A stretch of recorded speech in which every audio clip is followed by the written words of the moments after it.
आदर्श जीवन क्या है? कैसे व्यक्ति विकट परिस्थिति में अपने कर्तव्य को सर्वोपरि रखता है? सरदार वल्लभ भाई पटेल के जीवन से जुड़ी ये कहानी हमें आदर्श जीवन की परिभाषा समझाती है।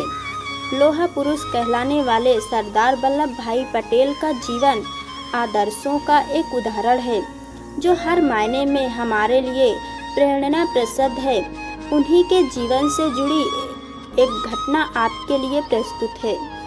सरदार वल्लभ भाई पटेल के आदर्श जीवन की घटना।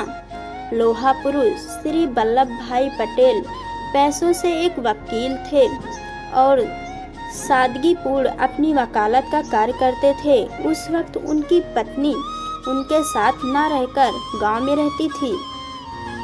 अचानक ही उनकी पत्नी की तबीयत खराब हो गई। खबर मिलते ही वल्लभ भाई गांव पहुंचे और पत्नी की सेवा में लग गए। उस वक्त वल्लभ भाई एक निर्दोष व्यक्ति का केस लड़ रहे थे, जिसे धोखे से आरोप में फंसा दिया गया था। उस वक्त उसी व्यक्ति की पैसे पड़े थे। वल्लभ भाई को टेलीग्राम के जरिए संदेश आया। पत्नी की परिस्थिति ठीक नहीं थी। वल्लभ भाई विचार में थे। उनके ये भाव देख पत्नी ने कहा, आप जाइए, ये आपका कर्तव्य है। कहीं ऐसा ना हो कि आपके ना जाने से किसी बेकसूर को सजा मिल जाए।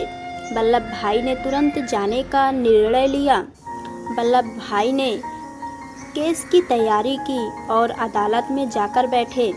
तभी उन्हें एक टेलीग्राम आया, जिसे देख उन्होंने जेब में रखा। सभी के मन में सवाल था, आखिर टेलीग्राम क्यों आया? क्योंकि उन दिनों तार या टेलीग्राम किसी विशेष खबर के लिए ही आया करते थे। लेकिन वल्लभ भाई पटेल ने टेलीग्राम को जेब में रखा, अपनी पैरवी शुरू की और अपनी दलीलों एवं सबूतों के आधार पर बेगुनाह को बचाया। सभी ने पैरवी सुनकर वल्लभ भाई की सराहना की। तभी एक ने उस टेलीग्राम के बारे में पूछा। तब वल्लभ भाई ने टेलीग्राम दिखाया, जिसमें लिखा था कि उनकी पत्नी का देहांत हो गया। सभी स्तब्ध रह गए। उनसे पूछा गया कि वे अपनी बीमार पत्नी को छोड़कर क्यों आए। तब उन्होंने कहा कि उसी के परामर्श पर यहाँ आया हूँ। वो भी जानती थी कि वकील का कर्तव्य किसी निर्दोष की रक्षा करना है और वही मेरा धर्म है। इसी कर्तव्यनिष्ठ के कारण वल्लभ भाई पटेल को लोहा पुरुष सरदार वल्लभ भाई पटेल कहा गया और इतिहास में उनका नाम अमर हुआ। महान बनना आसान नहीं। इतिहास के जिन पन्नों में ऐसे महानता व्यक्ति का नाम होता है, वहीं उनकी कुर्बानी और सहनशीलता की आधारशिला पर ही उनके व्यक्तित्व का निर्णय लेता है और निर्माण करता है। साधारण व्यक्ति के लिए इस तरह की सोच की कल्पना भी साहस की बात है।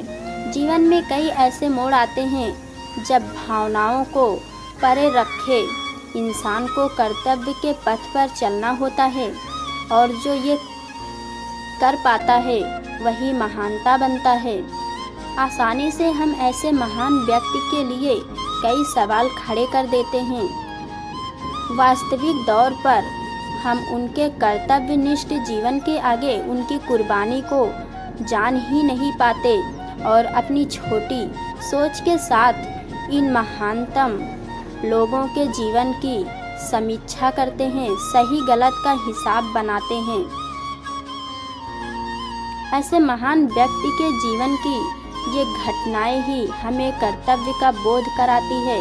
वास्तव में यही विभूतियाँ हमारे लिए भगवान कृष्ण के तुल्य हैं, जो हमें अपने कर्मों से सही मार्ग के दर्शन करवाती है।